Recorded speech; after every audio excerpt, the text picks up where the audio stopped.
Welcome to Bountiful Davis Art Center. I'm Elisa Ravel, Executive Director here, and this is Hex the Art Dog, our mascot. We're glad to have you here with us tonight on our second virtual installation of Summerfest Conversations in Culture. Before we get started, though, I want to thank our major sponsors for this event, Bountiful City and Davis County Tourism and Events. We could not do this program without you.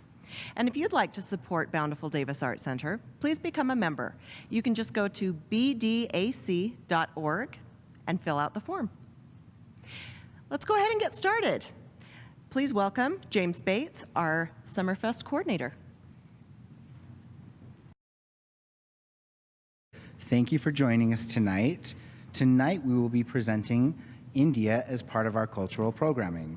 We are so lucky to have Josna Sainath here with us tonight, as well as Samathimika Bali J. And here she is to tell us more about the performance. Shri Gurubhyo Namaha. Namaste and welcome to this evening's talk and a Bharatnatyam performance by Jyotsna Sainath. My name is Samatmika, and I'm here to present to you a glimpse into the ancient history, literature, and music of Bharatnatyam, which is considered one of the oldest expressions of dance, originating in South India around 200 BCE. We'll begin with an invocation of Lord Ganesha. This traditional practice signifies the auspicious start of an event.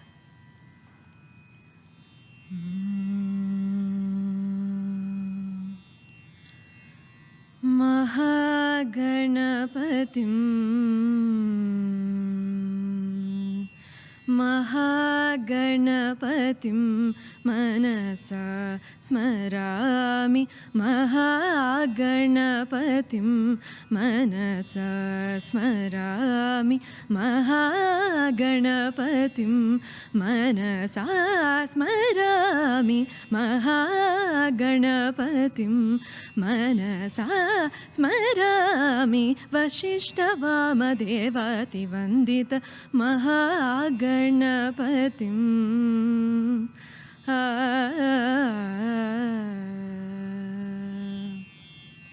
Mahadevasutam Mahadevasutam Guru Guhanutam Mahadevasutam Guru Guhanutam Mahadevasutam Guru Guhanutam Marakoti Prakasham Shantam Mahakavyanataka Priyam Mahakavyanataka Priyam Mushikavahana Modaka Priyam Mahakavyanataka Priyam Mushikavahana Modaka Priyam Mahaganapatim Manasa Smarami Vashishtavama Devati Vandita Mahaganapatim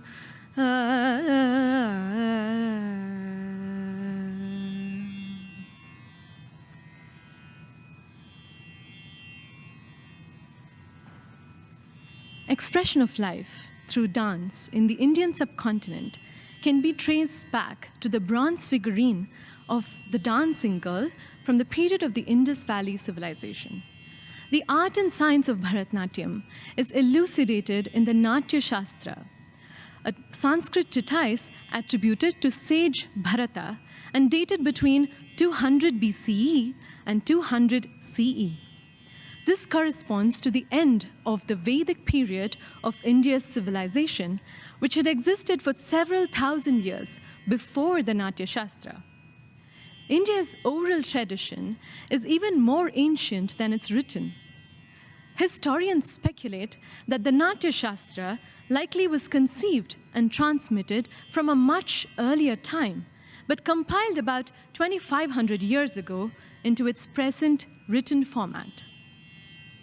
Its 35 chapters and roughly 6,000 stanzas cover guidelines and rules for dance, drama, music, literature, and society. It also addresses all aspects of stagecraft, such as lighting, stage design, costume, and makeup. It is, in effect, the largest music, theater, and dance manual in existence, with its practical instructions on everything from how to build a stage down to the nuance of an eyebrow movement in order to evoke a particular emotion. For all its focus on the practical, the Natya Shastra is much more than a manual. In all that, a significant portion is devoted to the philosophical underpinnings of a performance. The Natya Shastra is thus a treatise on the overarching mechanics and execution of dramaturgy, and often awarded the status of a Veda itself. Despite its compilation dating back to several millennia, the Natya Shastra is a highly nuanced piece of literature that lends itself to reinterpretation and research even to date. Guru Dr. Padma Subramanian, a celebrated exponent of Bharatnatyam, as recently as a few decades ago, reconstructed the Karanas, a form of ancient dance technique, by interpreting the Sanskrit verses in a section of the Natya Shastra. All classical dance forms in India, of which there are 7 major ones, reference the Natya Shastra for their foundations. The different regional forms can vary greatly in their technique due to their regional influences. They also vary in their interpretations and treatment of a particular theme due to the influence of local literature. However, Indian classical dances are united by their narrative aspect, or abhinaya, and the stories that they narrate. Dance compositions take inspiration from poetry and music, as well as ancient sculptures of the temples and the Hindu scriptures and Hindu mythology. After all, in the subcontinent, all art forms were a means of communication, and the purpose of art was to convey the scriptures to the common man through an aesthetically pleasing and relatable format of storytelling and music. Historically, drama, music, and dance were all aspects of a theatrical production, which over time have grown more sophisticated and are also practiced and enjoyed as fully self-contained, independent art forms. The main components of the technique of Bharatnatyam as a solo art form are nritta, pure technique, which is marked by a distinct geometry of movements and complex footwork, and abhinaya, the narration and storytelling through the use of interpretive vocabulary, which includes mudras and movement of the body. Bharatnatyam is mainly performed to Carnatic music. The mood and tone for performance are set through the poetry, set to an appropriate raga or melodic scale, and thala, or the beat and rhythm cycle. Nritta, or pure technique, is primarily used as an embellishment to the underlying content. Jyotsna's second piece in this performance, the Jyothishwaram, highlights the nritta aspect of Bharatnatyam. You will notice that there are some components performed without any abhinaya or facial expressions, and with just a pleasant, poised look. However, one can also convey a mood through nritta, and an example can be also seen in this Jyothishwaram. Abhinaya is the Sanskrit compound word and is greater than the sum of its parts. Abhi, meaning near, and naya, meaning to bring. Literally, it means bring close to. The greater meaning is that it is an all-encompassing art of communication. The dance piece in Abhinaya, in whichever genre of Indian dance, has some broad structural similarities. It involves the narration of a story. Each line of poetry is first rendered literally, and then layers of meaning are explored and elaborated. Sometimes these story phrases alternate with phrases of pure technique and then lead to the next element of the story. Wherever the interpretation may go, every genre takes care to ensure that the overall piece adheres to the primacy of sthayi bhava, or the foundational emotional content to be conveyed. As we described before, the raga, or the melody, helps set the mood and tone of a performance. Jyotsna's first piece today, Mahadeva Shiva Shambho, is an ode to Lord Shiva set in Raga Revati, a scale of notes in Carnatic music that is sometimes used to convey pathos, or the Karuna Rasa. Here's a short signature of Raga Revati.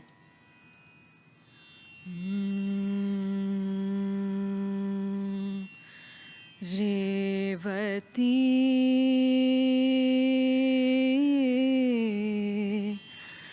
Revati, Revati,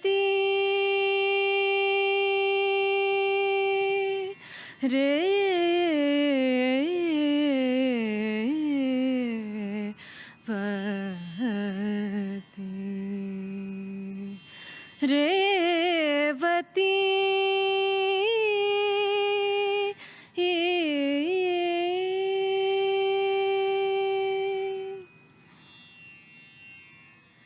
The second piece today, the Jathishwaram, is set to Raga Athana. Athana is a Carnatic music scale that conveys feeling of courage and is generally set to an upbeat and catchy beat. Here's a short signature of Raga Athana. Athana,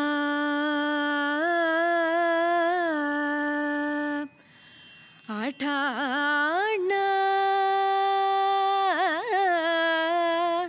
Athana, Athana.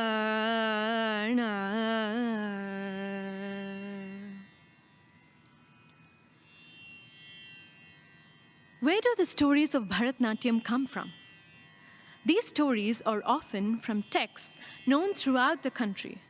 The great epics such as Ramayana or Mahabharata, or the Puranas, the Hindu mythological tales.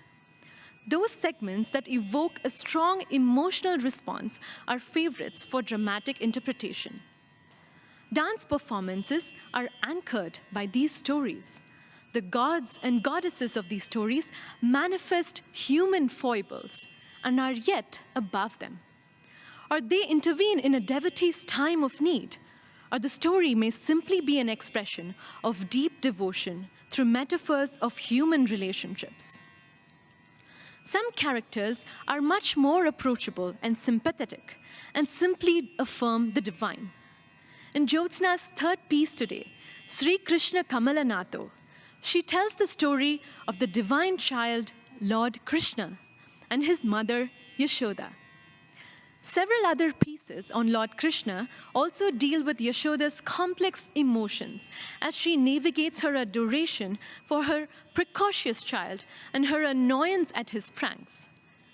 A popular story is one where the boy, Krishna, is never where his mother expects him to be and is forever in mischief. He drinks milk from the cows before the cowherds can milk them. He steals butter, no matter how well hidden. And when his mother Yashoda finally catches up with him and chastises him, he opens his mouth to reveal not the dirt that she saw him eat, but the entire universe held within.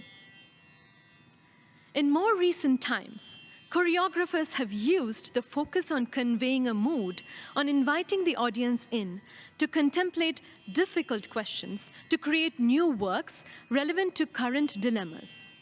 In Jyotsna's penultimate piece today, Kitturu Rani Chennamma, she tells the historic life story of the brave queen of a small province in southern India in the 1800s. Rani Chennamma's story is one of valor and grit, as she rose in rebellion against the British colonization of India. Through this piece, Jyotsna has explored the themes of women's emancipation, the equality of humans, and the many aspects of freedom, to name a few. Natya Shastra does not leave out the other quintessential element of a performance, the audience and their enjoyment of the presentation. A member of the audience is a rasika, a person who enjoys the juice, the essence of the thing. And rasa is the emotional response that the performance evokes from the audience. The artist's purpose, according to the Natya Shastra, is to elevate their audience so that they delve deeper into their own consciousness, to reflect on moral and spiritual questions. Through bhavas, or emotions conveyed through the performance, the composer, the musicians, and the dancer evoke an emotional response, the rasa, in the audience. A more nuanced or evolved rasika is referred to as Sahridaya in Natya Shastra. Sahridaya is one whose heart is in the same place as the artist. I hope you all get to experience this feeling of oneness and joy as you watch this upcoming Bharatnatyam recital by Jyotsna Sainath. I'd now like to introduce Jyotsna to you all. Jyotsna is an established Bharatnatyam dancer based in the Valley.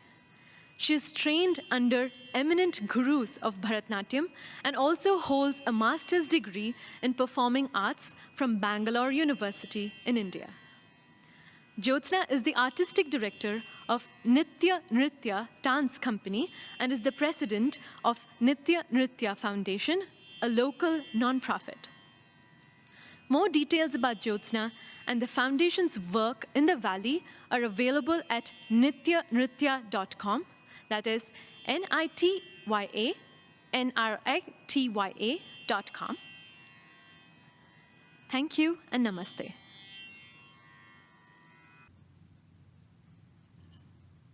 Namaste. Shri Gurubhyo Namaha. I am Jyotsna Sainath. It is my pleasure to continue the presentation themed on India and Indian art, organized by the Summerfest of Bountiful Davis Arts Center. Thank you, James Bates, again for making us part of the programming this year. I'm here as a representative of Nitya Nritya Dance Company and Nitya Nritya Foundation. Nitya Nritya Foundation is a local nonprofit whose main mission is to bring to you, lovers of art of the Valley, the very best of Indian classical dance and music from around the globe. I will be talking about and presenting a genre of South Indian classical dance called Bharatanatyam. At the very outset, I'd like to say that some of the comments that I'm going to make are with an intention of maybe demystifying Bharatanatyam to an audience that might be eager to learn more about art forms from across the globe. I will begin the presentation with a meditative piece, Mahadeva Shiva Shambho. This particular piece is an ode to the divine being of the Hindu pantheon, Lord Shiva, who is one of the Trinity according to Hinduism. Lord Shiva is considered at once an epitome of stillness and calm, while he's also the originator, or he's considered to be the originator of a very vigorous and athletic form of dancing called Tandava. So the choreography of the piece is constructed to reflect the seeming dichotomy or the seeming contradiction, if you will. The verses of the piece are rendered in a spirit of calm submission to the universe and to Lord Shiva. And these are interspersed by little snippets of vigorous dancing. Lord Shiva, who is variously represented as this, by various mudras which have different which have a significance of their own.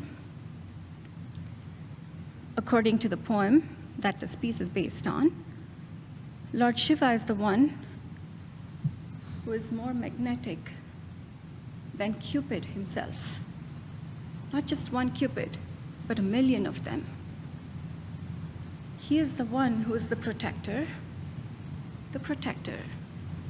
of a multitude of beings. He is the one who washes away, cleanses the troubles of the downtrodden in spirit and uplifts them and blesses them. He binds in his matted locks the exuberance of the river Ganga. So as you can see, that the imagery is something that's deeply rooted in Hindu mythology. However, the seeming dichotomy is something that's a notion that can be related to universally. Mahadeva Shiva Shambho is set in a melody called Revati, which is very meditative, and you've heard a little bit about this as part of Samatmika's presentation. This particular poem this composition was made by Sri Tanjavur Shankara Iyer and is set to a beat cycle of 8. The choreography for the piece is by senior exponent and guru Bhanumati, who's based in Bengaluru in India. I have only modified it minimally over time. Coming up is Mahadeva Shiva Shambho.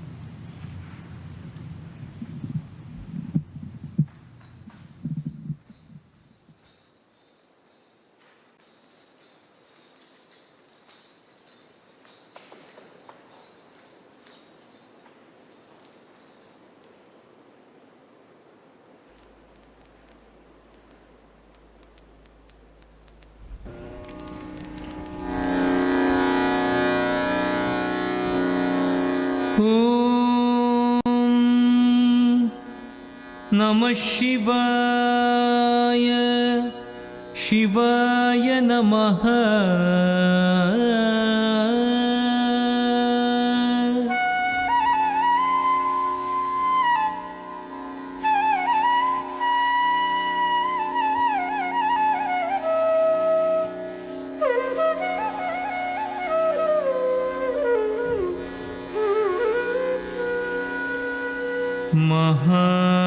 Mahadev Shiv Shambho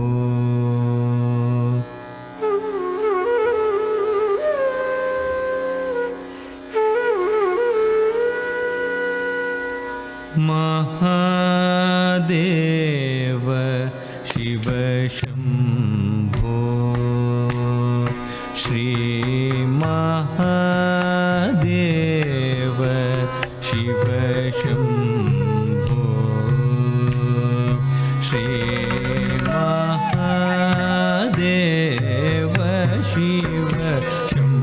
Shambho Shri Mahadev Shiv Shambho Shri मारकोटि सुंदर प्रभो श्री महादेव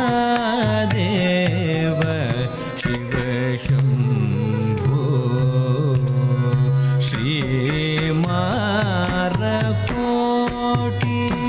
सुंदर प्रभो श्री महादेव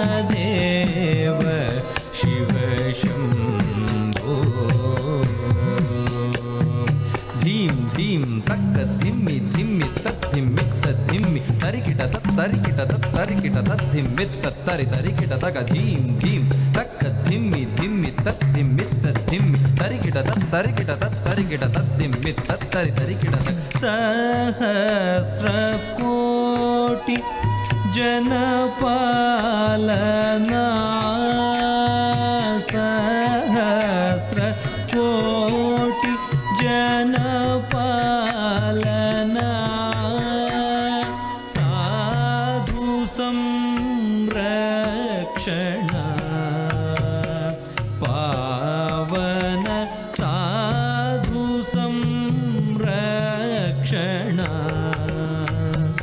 पावन तटवन मुनि जन सकल सुरासुर सन्नुत पाद किंकिणी झम झम झण झण झण झण नूपुर लय गति कण कण कण कण विधि हरि सेवित साधु संरक्षणा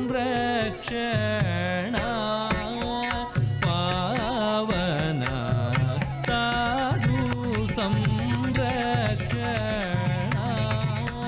पावना महादेव शिव शंभो सर्वेश्वर करुणाकरमूर्ते सर्वेश्वर करुणाकरमूर्ते सामगान प्रिय वेद पूर्ते सर्वेश्वर करुणाकरमूर्ते सकुडु दिक्कुडु तक तरिकिट सकतां तत् तत् तकिट तक तरिकिट किट तक तांडव अंबर दिक्किट किट तक दिमिकिट किट तक व्याज मधर तुम किट किट तक तोन किट किट तक त्रिशूल सर नं किट किट तक नन किट किट तक नंदी वाहन नाद योग प्रिय सामगान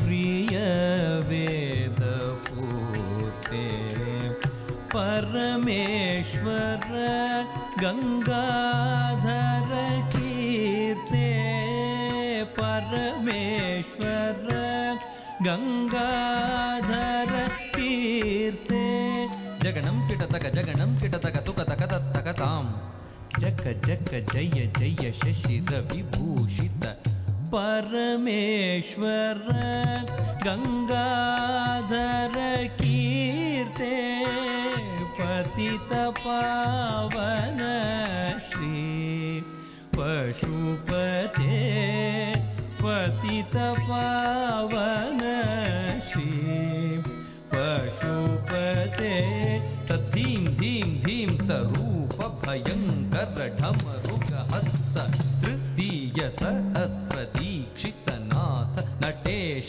कौत्वं तक तकतां दिगि दिगितै तक्कु दिक्कु ताकिट त्वं किट किट तगिडं त्वं किट किट तगिडं किन्नं किट तक दिक्कुत्तां तत्तां पतित पावन श्री पशुपते पतित पावन श्री पशुपते ताहत्तींकु तक्कत्तींकु तारित चेम चेम चेम येम तत्रितक्क तत्तयित्त तयित्त तयित्त यित्त तक्क तक तयित्त तयित्त तयित्त यित्त तक्क तक तरिकिट तक नक तरिकिट तक दीं दीं दिननं तरितक तरि तक तरि तक दिकु तक तरि तक दिकु तदिगिणतु Mahadev Shiv Shambho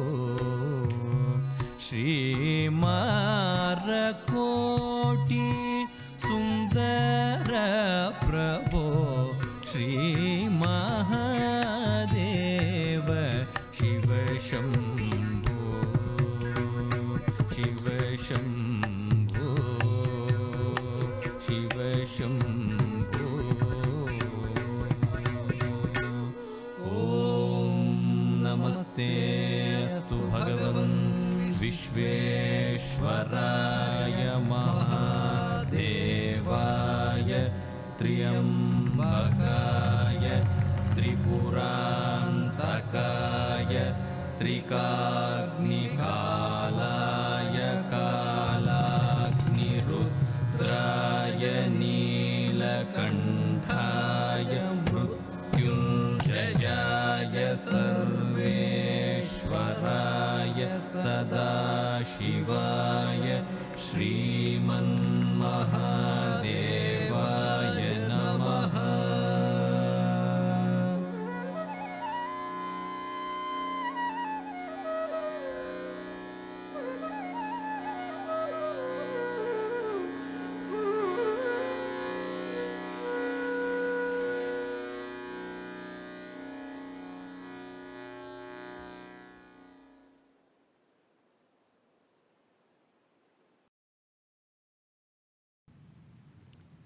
As Samatmika mentioned earlier, at a very coarse level, a broad categorization of the technique in Bharatanatyam is of Nritta and Abhinaya, where Nritta is pure technique and Abhinaya is narrative or interpretive technique. The Jatiswaram is a class of pieces which is choreographed purely to Nritta or pure technique. We also learned earlier that the role for pure technique traditionally has been to embellish the existing content of a presentation. It's nothing but an expression of joy for the most part. Having said that, in today's piece, I'm going to be doing something very similar, but deviating a little bit from that, and nothing novel about it either. The choreography of Nritta or pure technique is traditionally something that conforms to right and left symmetry in the sense that a series of movements that are executed on the right side are followed by the execution of the same series of movements on the left side, and this is done in order to convey a sense of balance. Also, historically, just looking around, one can see old architecture, which also conforms to this sense of aesthetics. Today's Jatiswaram is set to an upbeat and energetic melody called Athana. This particular composition of the Jatiswaram is something that's often performed in Kuchipudi, which is a genre of dance that also comes from the south of India. It's not performed that much in Bharatanatyam, a little bit, but not a lot. In my very personal view, some of the pieces in Kuchipudi are performed with this air of cocky femininity, or even cocky feminism, if you will. I have tried to evoke the same mood through Nritta, or choreography of this Jatiswaram. Also, this particular hand gesture, or the Dola Hastam, is something that's used quite often in Kuchipudi. I have adapted that as well. And this mudra, the Tamrachuda, and the Katakamukham, as motifs to signify the feminine, as well as to acknowledge the Kuchipudi origins of this Jatiswaram. As I said before, this Jatiswaram is set to a melody called Athana. It is in a beat cycle of 8.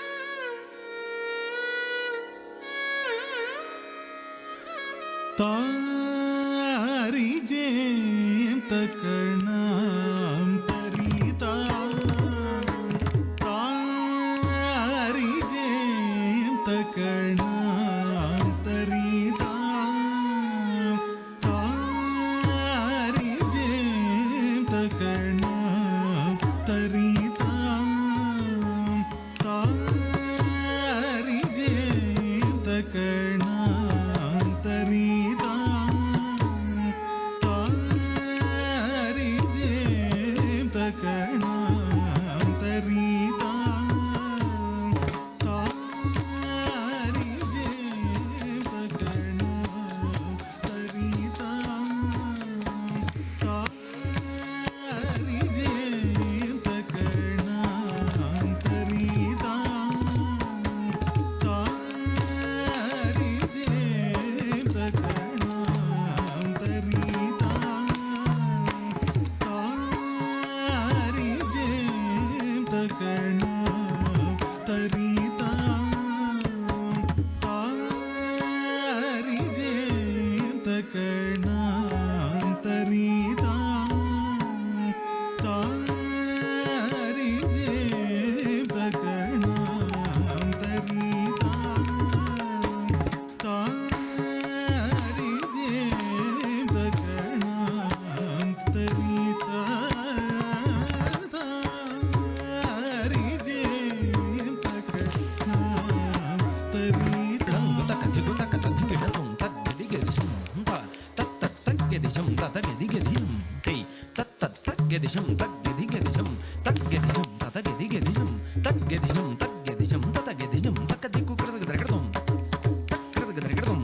तरिता सारी GeM तकणा तरिता नीतला तन तजनु तजम तरू तगत kit तदिगिन तो जम तनम तकिट तारी gym तकिट जम तनम तकिट तारी gym तकिट दनि सरि समरि सनि रि सनि पदनि स जम तनम तकिट तारी जिम तकिट जम तनम तकिट तारी जिम तकिट दनि सरि समरि सनि रि सनि पदनि स पदम परि म सरि स प म द प स परि मरि सनि रि सनि नि प म द प म परि पदम परि म सरि स प म द प स परि मरि सनि रि सनि नि प म द प म परि पदम परि म सरि स प म द प स परि मरि सनि रि सनि नि प म द प म परि तारि जे तकणा तरिता गीता धन तजनु तजम तरू तगत किट तदिगिन तो तारि जे तकणा तरिता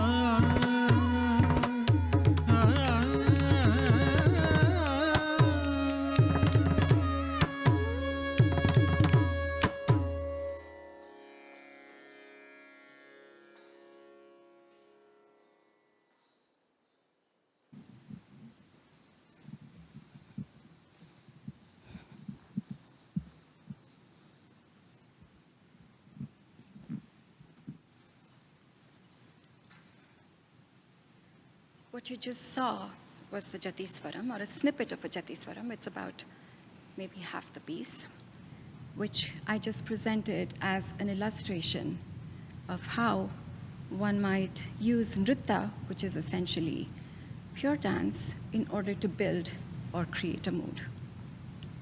The next piece is the Varnam. The Varnam is the mainstay of a Bharatanatyam recital. It's like the entree of a full course meal, if you will. And at a very basic level, the Varnam really tests the mettle of a dancer and the staying power of a dancer, because most Varnams today are about 30 minutes long. They used to be longer in the past. Varnam is choreographed using both pure and interpretive technique. Today's Varnam is based on the life of Lord Krishna, as Samatmika has already told you. Lord Krishna was the 8th incarnation of Lord Vishnu, and according to Hindu mythology, Lord Vishnu incarnated in a mortal form periodically in order to, during times when humanity was faced with confusion as to what the righteous path was, or when humanity deviated from the righteous path, in order to lead them back to the righteous path. Lord Vishnu is also one of the Hindu Trinity, along with Lord Shiva and Brahma. And in this particular Varnam, we review some of the major stories connected with the human form of Lord Krishna, starting from the story around his birth, and the piece ends with his revelation as a divine being on the battlefield of Kurukshetra. In this Varnam, the story of Krishna's birth, which is the first story that's going to be depicted, goes as follows. Kamsa is a cruel king who ruled the kingdom of Mathura. His sister, Devaki, was married to Vasudeva. Kamsa had a premonition that a child born to his sister would eventually lead to his own demise. And so, to ensure that he lives, ensure his own longevity, he decided to imprison his sister and her husband. Imprison, his sister and her husband, so that every child of theirs could be killed by him. Thus, over time, he kills 7 of their newborns. And as the time approaches for the 8th child to be born, Vasudeva, the father, dreams that he should try to smuggle the child out of the prison. He doesn't know how he's going to do this, but he just knows that this is something he should attempt before Kamsa hears of the birth of the child. The child is born around midnight. Vasudeva, with a heavy heart, picks up the child, and miraculously, the doors of the prison open, and while the guards are fast asleep, he walks out of the prison without any trouble and reaches the banks of the river Yamuna. What he sees there are the ferocious waves of the river Yamuna, and he has no idea how he's going to cross this mighty river to head across to Nanda Gokula, where he should go and leave his child with a couple in Nanda Gokula. As soon as he inserts his foot in the water, the waves part to reveal a path that he can take. As he does this, a torrential downpour ensues. And the only way that Vasudeva and Krishna are safe are because of the appearance of the 1,000-headed serpent that protects them from this torrential downpour. The coils of this 1,000-headed serpent are, according to Hindu mythology, the bed on which Lord Vishnu lies in the Milky Ocean. Vasudeva crosses the Yamuna, reaches Nanda Gokulam, which is his destination, his ordained destination. He finds the house of Nanda Kumara, finds Nanda Kumara and his wife Yashoda fast asleep with a little girl child by them who was born the same night. He leaves Lord Krishna, his own son, there, picks up the girl child and returns to prison to present this child to Kamsa. All is not lost. The girl child survives, turns out to be none other than the mother goddess. But this, in a sense, is the story of the birth of Lord Krishna. The precept that when one pursues the righteous path, then all physical obstacles melt away. As Samatmika said, oftentimes, or much of the themes of Bharatanatyam are based on Hindu mythology, but the mythology is very often just a peg to convey very human emotions and also to reinforce precepts that are very universal across the world. The second major story that's going to be depicted is the story of Putana and her liberation from her earthly form. Putana is a demoness that Kamsa has sent forth into his kingdom because he has heard that the child who is born with this, the child who is destined to eventually kill him, survives somewhere in his kingdom despite his best efforts at the prison. So he sends Putana, who in her body has poisoned milk, to nurse every newborn or every infant in his kingdom so that a whole generation of newborns is killed and he can thus ensure his own life. Putana comes to Nanda Gokula. She hears a child, and she knows that here's a child that she has to nurse. She's a demoness. She transforms herself into a beautiful maiden, walks up to the child, and sees the beautiful face of Krishna. She cannot bring herself to kill this child. tries to walk away. But the only thought that stops her is that Kamsa would definitely kill her if he hears that she spared this child. She steels herself, picks up Krishna, and nurses him.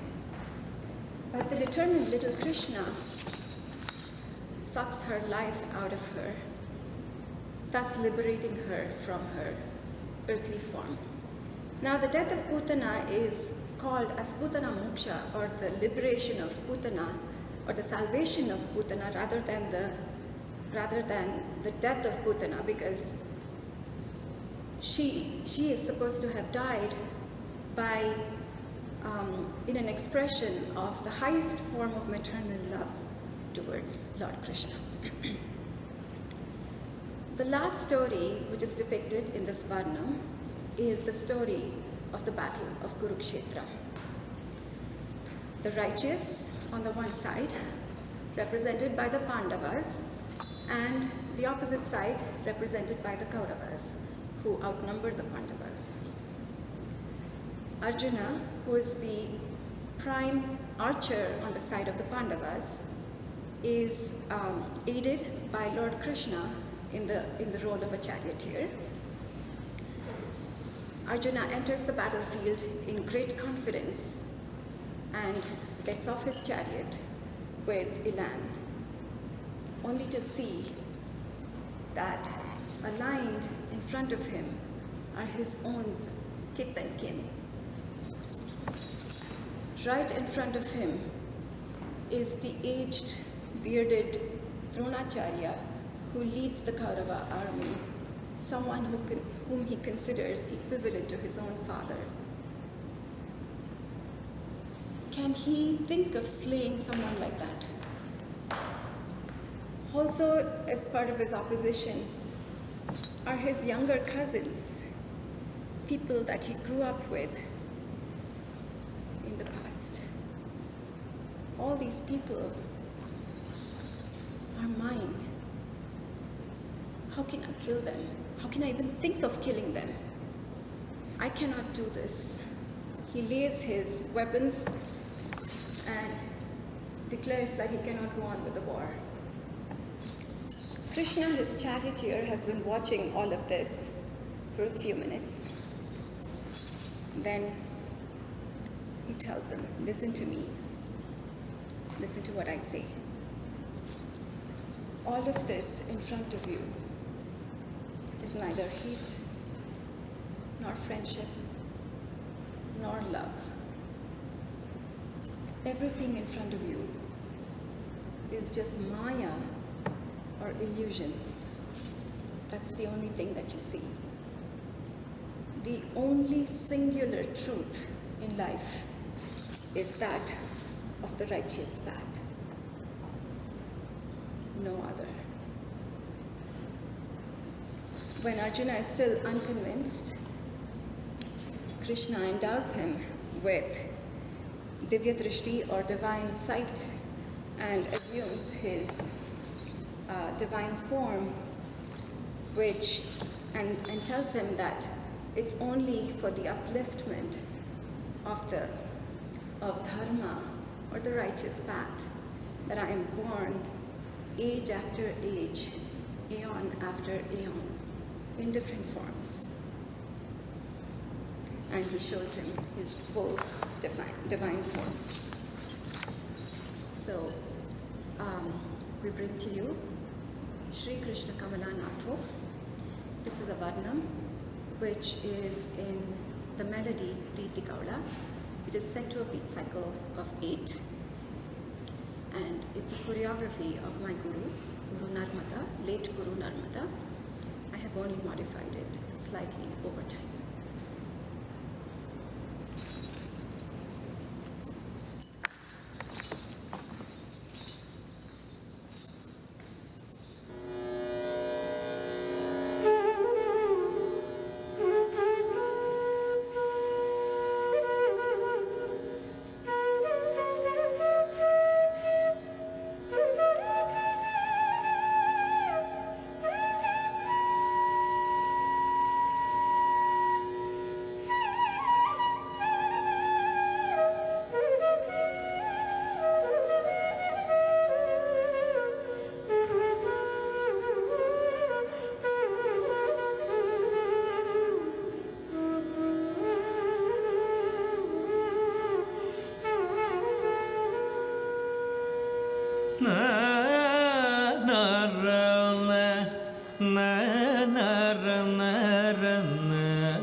श्रीकृष्णः कमलनाथो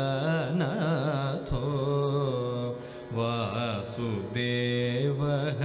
सनातनः वसुदेवात्मजाः पुण्यो लीलामानुष विग्रहः श्रीकृष्णः कमलनाथो वासुदेवः सनातनः वसुदेवात्मजाः पुण्यो लीलामानुष विग्रहः श्रीकृष्णः कमलनाथो वासुदेवः सनातनः वसुदेवात्मजाः पुण्यो लीलामानुष रे त टे ट ता क टे ट ता क जो नो ता क ता ता रे रे तो नम नम तक्कन दे तक्क दे तक्क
जो नो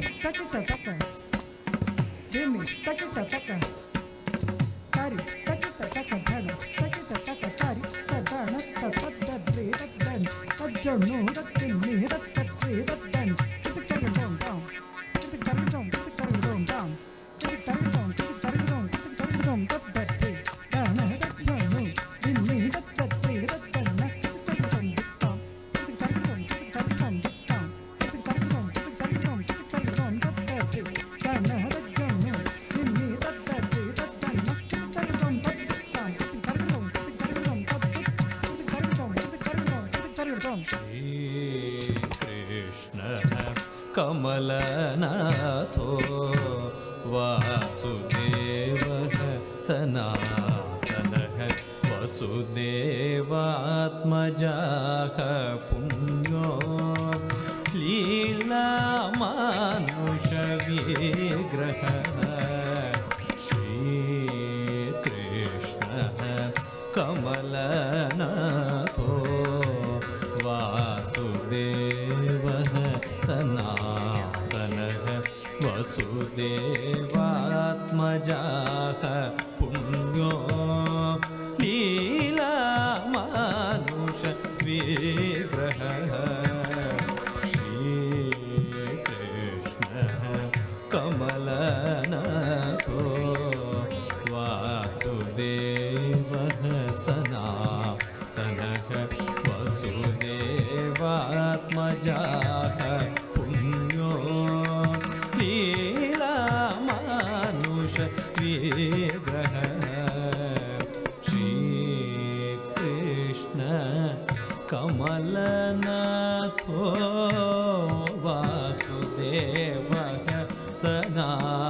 सनातनः वसुदेवात्मजाः पुण्यो लीलामानुषविग्रहः श्रीकृष्ण कमलनाथो वासुदेवः सनातनः वसुदेवात्मजाः पुण्यो लीलामानुषविग्रहः श्रीकृष्णः कमलनाथो वासुदेवः सनातनः वसुदेवात्मजाः पुण्यो लीलामानुषविग्रहः श्रीकृष्णः कमलनाथो वासुदेवः सनातनः वसुदेवात्मजाः पुण्यो लीलामानुषविग्रहः श्रीकृष्णः कमलनाथो वासुदेवः सनातनः वसुदेवात्मजाः पुण्यो लीलामानुषविग्रहः श्रीकृष्णः कमलनाथो वासुदेवः सनातनः वसुदेवात्मजाः पुण्यो लीलामानुषविग्रहः श्रीकृष्णः कमलनाथो वासुदेवः सनातनः वसुदेवात्मजाः पुण्यो लीलामानुषविग्रहः श्रीकृष्णः कमलनाथो वासुदेवः सनातनः वसुदेवात्मजाः पुण्यो लीलामानुष ताडु कुतक कुतक ताजिकिट तोम तक तोम दितक दिदि दीन दितक तोम दितक नम दितक ताम तकिट तक दी तकिट तक तोम दितक दिदि दीन दितक तोम दितक नम दितक ता दे हितक ता दे हितारी तकिट दान ताम अजम तारम यदि तकिट दान अजम जणु तै अजम तारम यदि तकिट तारी तदान दानत जणु जणु तदिमी देमी तकिट तारी तदन ताम नणत ताम जणुत ताम निमित्त ताम तद्दे तद्दन रज्जणु तद्दिमी तारित दान दानत जणु जणुत देमी देमित किट तदिकिट तोम तदिकिट तोम वदत्तद्रे वदत्तन्न वदत्तन्नु तद्दिमी तारित दान दानत जणु जणुत देमी देमित किट तदिकिट तोम तदिकिट तोम वदत्तद्रे वदत्तन्न वदत्तन्नु वदत्तद्रे वदत्तद्रे तज्जणु तद्दिमी तारि दान जणु देमी तदिकिट तोम श्रीकृष्णः कमलनाथो वासुदेवः सनातनः वसुदेवात्मजाः पुण्यो लीलामानुषविग्रहः देवकी नन्दन श्रीशो नन्दगोप प्रियात्मजः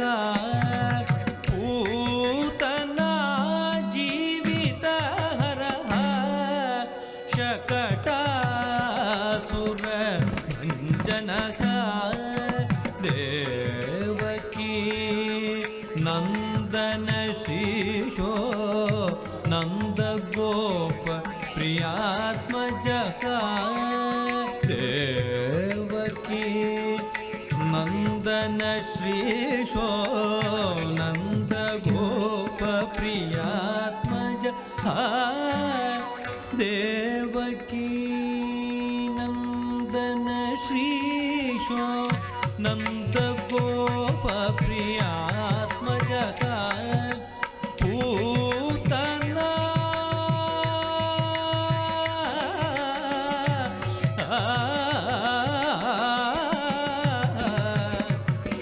पूतना पूतना पूतना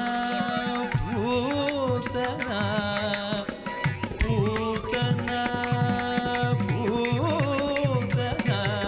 पूतना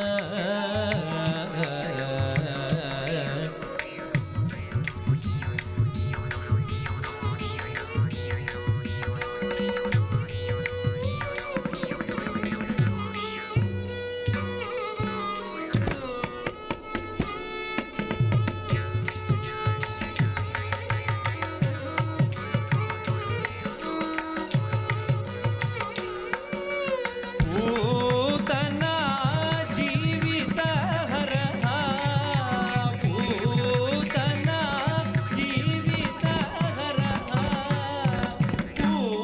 पूतना जीवितहरः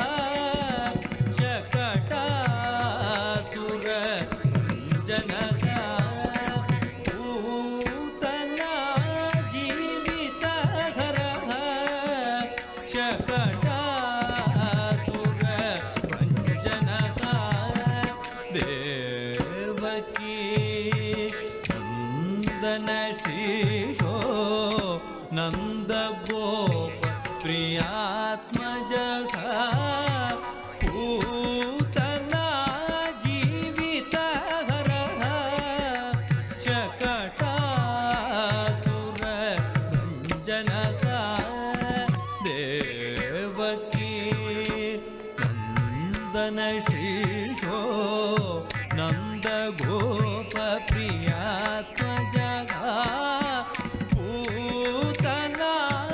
प्रियात्मजः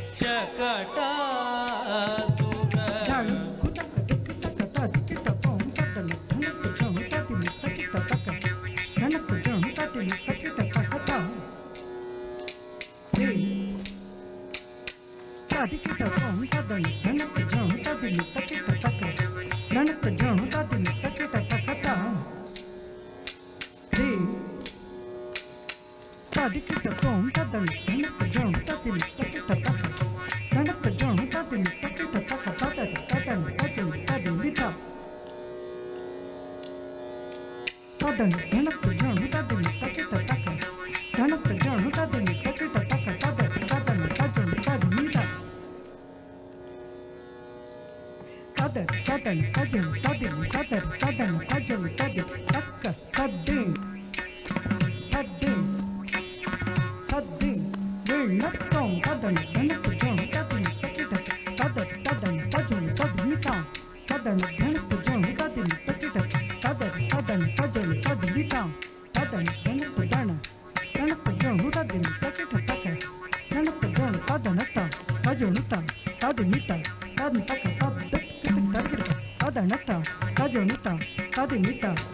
जीवितहरः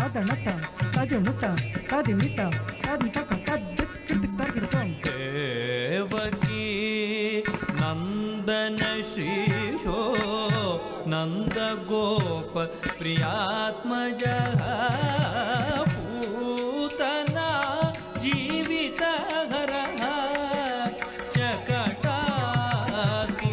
शकटासुरभञ्जनः सागरि स गम गम निधनि निनिमा नीनि सा सागरि स गम गम निधनि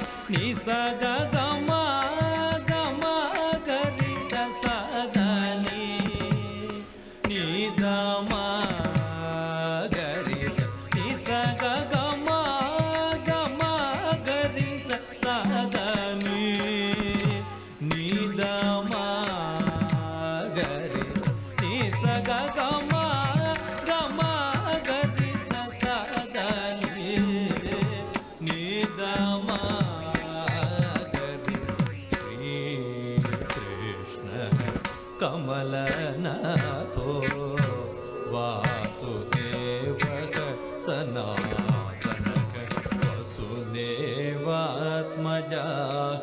ಪುಣ್ಯೋ ಲೀಲಾಮಾನುಷ ವಿಗ್ರಹ ಷೋಡಶಸ್ತ್ರೀ ಸಹಸ್ರೇಶತ್ರಿ ಭಂಗೀ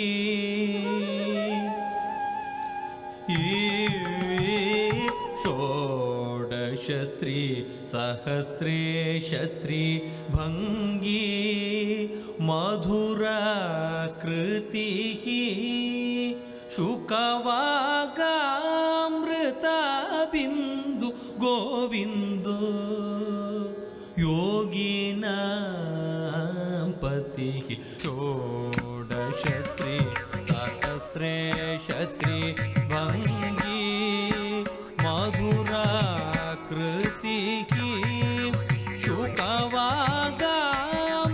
शुकवागामृताबिन्दु गोविन्दो योगिनां पतिः श्रीकृष्ण कमलनाथो वासुदेवः सनातनः वसुदेवात्मजाः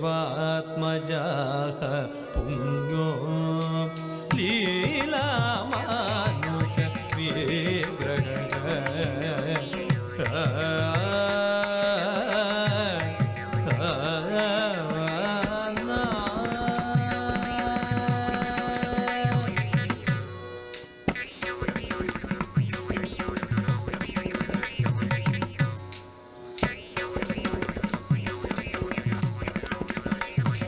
गोप गोपीश्वरो योगी कोटि सूर्य समप्रभः गोप गोपीश्वरो योगी कोटि सूर्य समप्रभः गोप गोपीश्वरो योगी कोटि सूर्य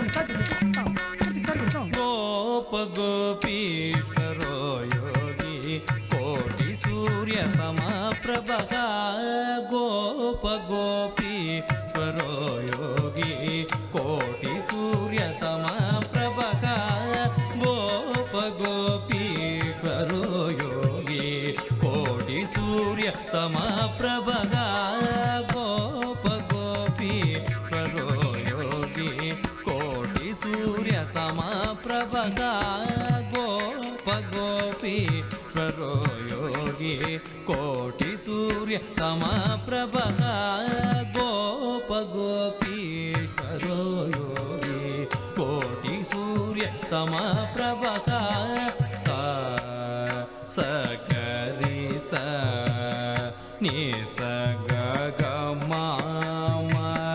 म नि नि म नि नि सा स गरि स नि स ग ग म म नि नि म नि नि सा गोप गोपीश्वरो योगी कोटि सूर्य समप्रभः गोप गोपीश्वरो योगी कोटि सूर्य समप्रभः उत्ताल ताल भेता च तमाल श्यामलाकृतिः उत्ताल ताल भेता च तमाल श्यामलाकृतिः गोप गोपीश्वरो योगी कोटि सूर्य समप्रभः निदम गम पाम गरि सा पानि स नि स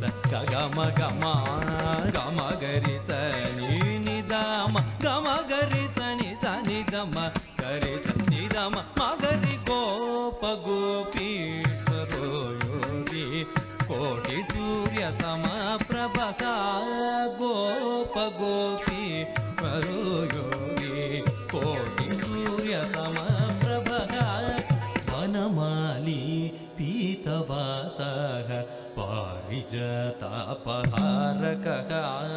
वनमाली पीतवासः पारिजातापहारकः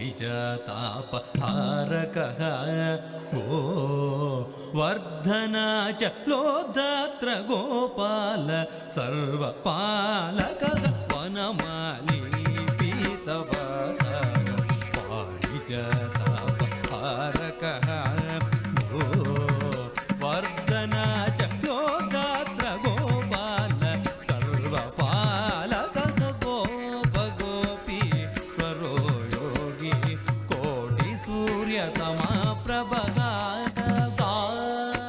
निस गरि सरि सनि मग मगरि सपनि सनि स निद निद मग गरि स निद मनि नि सनि स नि स ग गम गम गरि स रि सनि स निद मनि नि सनि स ग स नि सनि स नि द म स गरि स नि द मनि नि स स ग स नि सनि स नि द म स गरि स नि द मनि नि स स ग स नि सनि स नि द म स गरि स नि द मनि नि स गरि गोप गोपीश्वरो योगी कोटि सूर्य समाप्रभः गोप गोपीश्वरो योगी कोटि सूर्य समाप्रभः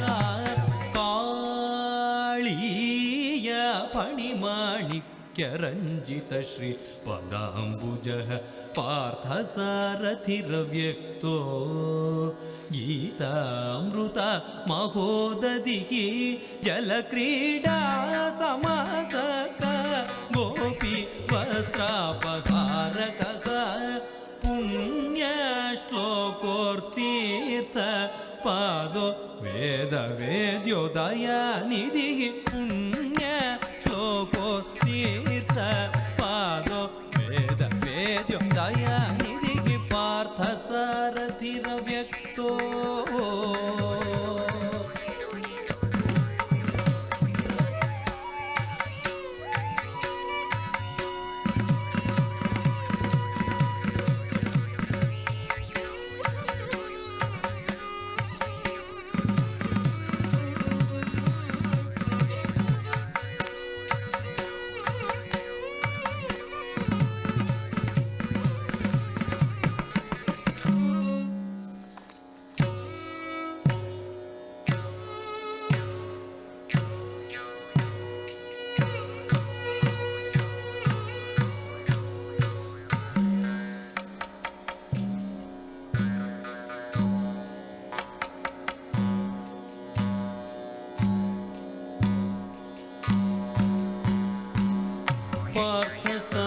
पार्थसारथिरव्यक्तो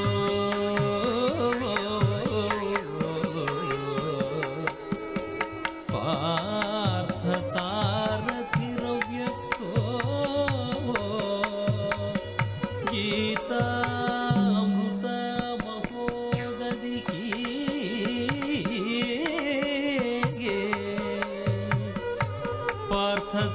पार्थसारथिरव्यक्तो गीता अमृत महोदधिः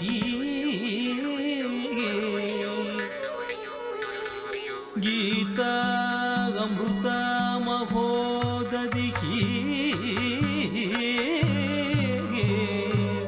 गीता अमृत महोदधिः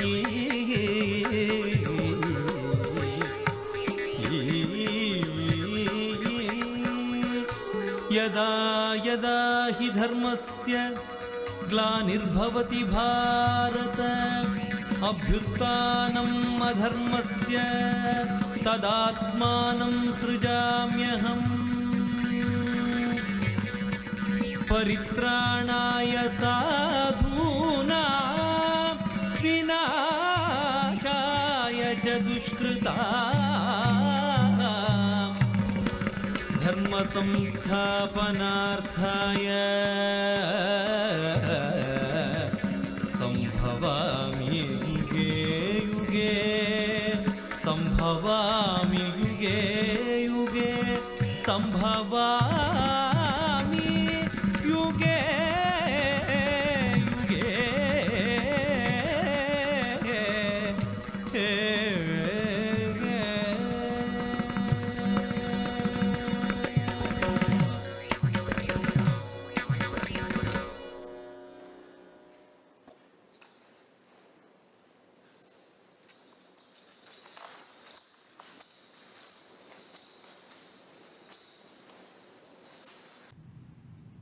The next presentation will be of a historical piece based on the life of an Indian queen who lived between 1778 and 1829.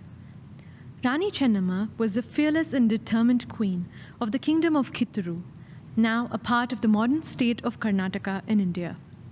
She led an early armed resistance to the British colonial advancement in India in the face of unimaginable personal losses.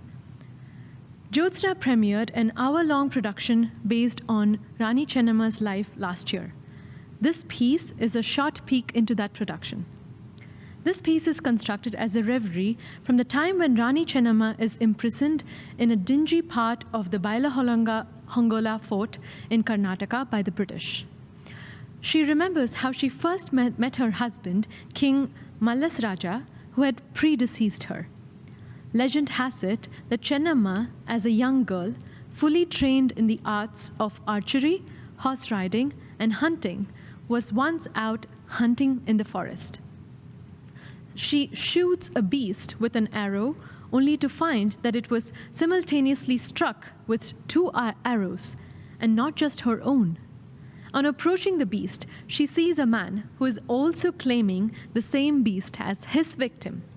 This man turns out to be her future husband, King Mallas Raja. She then recalls the time when she loses her own son in the battlefield after the death of Mallas Raja, and finally of the time when, having entered the battleground herself, she is eventually captured and imprisoned by the British. Despite the tragic circumstances of her life, Chennamma remained hopeful till her last breath in captivity that her people will one day rise and overthrow the rule of the British. Jyotsna now presents Rani Chennamma.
Thank you so much for that presentation. It was wonderful. My pleasure. Thank you. Thank you. So we have a couple questions. Can you tell us about the dress that you're wearing? So Bharatanatyam costumes are somewhat of a more recent innovation. Way back in the past, we've talked about how old this art form is. Way back in the past, women would drape a sari in a way that it would be comfortable to dance in. But in the past few decades, saris have been cut and stitched to look like a sari that's draped, but they're actually cut and stitched by tailors who are trained to do that. So, yeah. And it's done in India. And it's done, is that where they are all produced? Yes, Okay, awesome. as far as I know. Yeah. Can you tell us about the hand positions and how many there are that you use? So,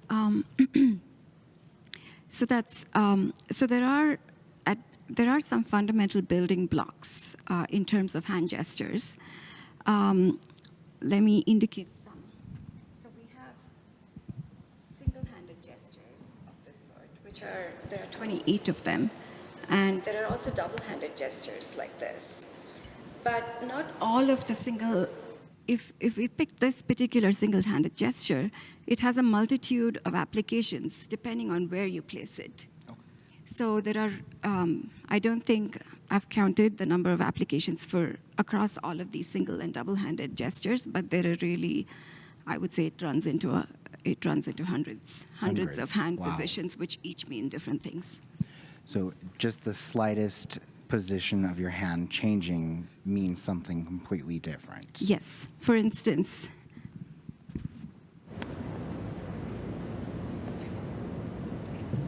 those two are different, but they still use the same hand. This would be come, this would be go. Okay. So, in a similar manner, various other positions and movements of the same mudra would lead to different applications. Interesting. What is your favorite part of performing? Finishing, for sure. Being done, being But- able to take a break and get a Yes. drink, right? To be very honest, the very last piece is really, truly my favorite, the Pavamana. And I think, to be quite honest, I think it's because of the sense of relief that it brings, but it really brings joy. It's a piece that asks for welfare of the universe. So it has a nice meaning, but there's such a strong sense of relief and happiness attached to it. I love that piece. Yeah. What are challenges of preserving your culture in a modern world? Yeah, this is, so in India, anywhere in the world, I would say that roughly about 5% of the population is interested in anything classical, because to be able to appreciate something with sophisticated technique and vocabulary, you need to have some amount of exposure prior to being able to understand what's going on. So people can maybe appreciate some of the external aspects of it for a little while, but then to be able to appreciate it at a deeper level and to go with the dancer every single second really takes a lot of training. And I think this is a challenge, especially for an immigrant like me in a city like Salt Lake City. Salt Lake City, I'm very grateful, is a place which is rich in culture. There's a tradition for ballet, there's a tradition for Western classical music, which says that there's a population which has the ability to absorb classical art. So this is, I think, a ripe soil to sow the seeds of another classical art from a different part of the globe. So, but then how you relate to that audience, how you communicate to them, what themes you present, which can easily speak to that audience. These are challenging aspects for sure. And the Kittur Rani Chennamma is an attempt in that direction. And my dance company and also the foundation have produced several works which try to relate to the local audience at a universal level. It can not just local; it can be appreciated by any audience across the world. So yeah. Okay. And what does it mean to you to share your culture with people who may have never seen anything like it? Oh, it's a wonderful experience because, and it's also a scary experience because you know that you are conveying that first impression of what you're presenting, so you don't want to do the wrong thing. So it is challenging in many ways.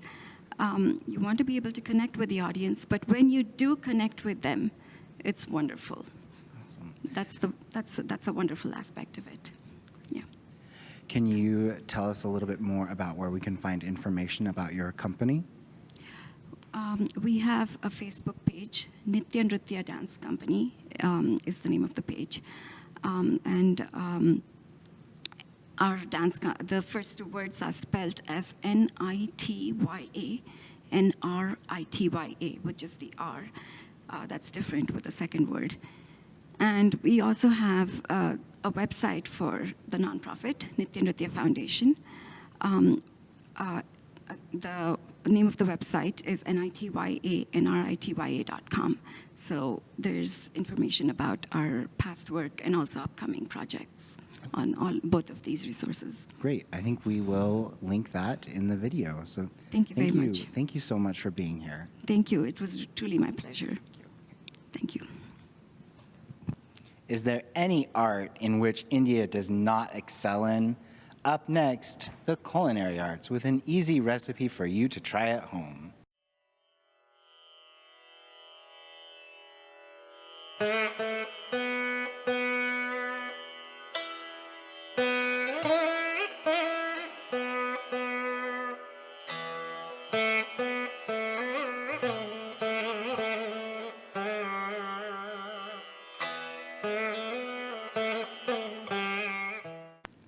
Now we have an art at home project for you to try inspired by Warli paintings. The Warli tribe is an indigenous tribe in India. This art form dates back to 10,000 BC and was traditionally done on cave walls. The focus is on harmony with nature and is depicted with plants, animals, and people, often showing everyday activities.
We hope that you've enjoyed tonight's presentation of Summerfest Conversations in Culture with our look at India.